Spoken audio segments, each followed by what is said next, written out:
I suppose my approach to image making started out as a kind of spatial concern, thinking about architecture and thinking about the sort of parameters that you're working with in a darkroom and the methodology that kind of cultivates. So things like light, temperature, time, things that resist regulation.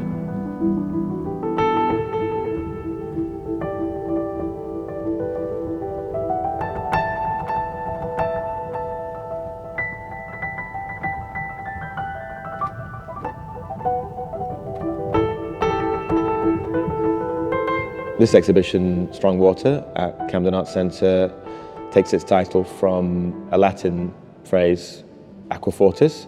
The word is used to describe nitric acid, which is a solution which has a unique ability to dissolve metal. And water permeates every facet of my practice. It's used in plating the copper sheets in silver in a bath, and it's used in a rotary print drum to create the images as well. And all of these solutions take something very potent and then dilute it in water as well. So it describes somehow every facet of my practice, which goes across image making and sculpture and installation as well.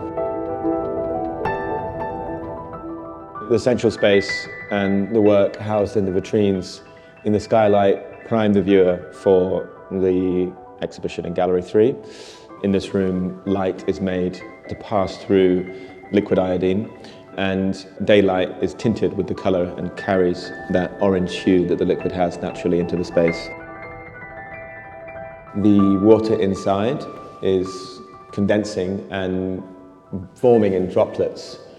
I like this work for the fact that you can see that transformation take place, and you can actually see it cycling as well. And if you stand for long enough, you can see a droplet fall and re-enter the body of liquid, where it will eventually evaporate and condense and cycle again.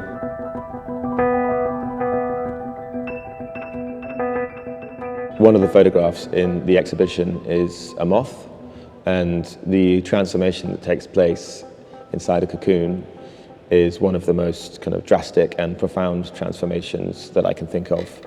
Something enters an environment and it liquefies itself, turns into what's called an imaginal soup, and then it reorganizes itself and emerges looking completely different. So just like the photographs in a print drum, it's an event that takes place out of sight.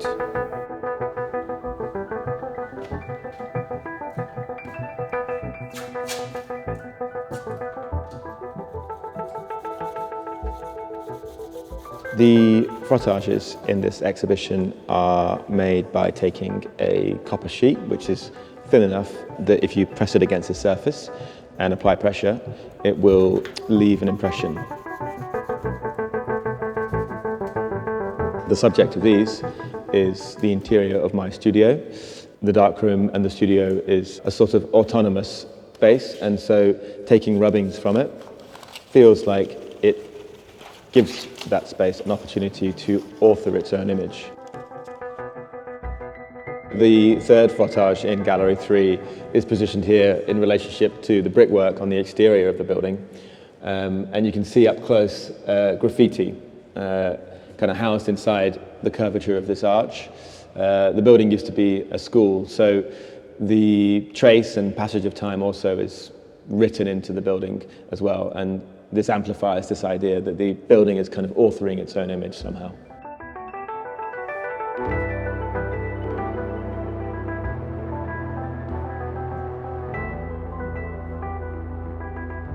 So the work behind me is called Aqua Fortis. It's a large 8-panel photograph. The photograph is an analogue black and white photograph of a picture taken in Cremona at a metal recycling facility. The black parts of a black and white photograph are silver, metallic silver, suspended in gelatin, and the subject of the image is shredded metal, basically. So in terms of subject, it kind of interfaces with the medium, I think, quite naturally. Lots of what happens in this exhibition and in my work in general plays on perception. there are lots of things that happen and change throughout the exhibition in a way that you can't necessarily see, but you can measure that difference, like silver tarnishing or iodine going through state changes as it evaporates and condenses and circulates.